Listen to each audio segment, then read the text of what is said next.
when we talk about customs, we always think that we are into facilitation of imports and exports, and we are into anti-smuggling activities.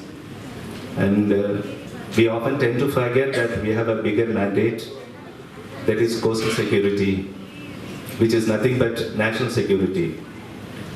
We are one of the major stakeholders along with Navy and Coast Guard in coastal security. Not till long back, one would understand what GST was, or is rather. But today, GST is the buzzword. Probably, most of the officers sitting here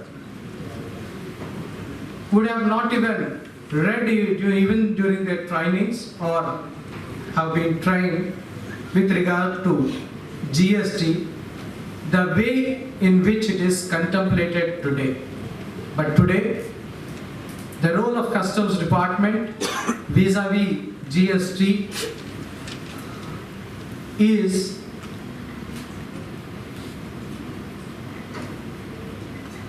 really a challenging one, and rather a daunting one.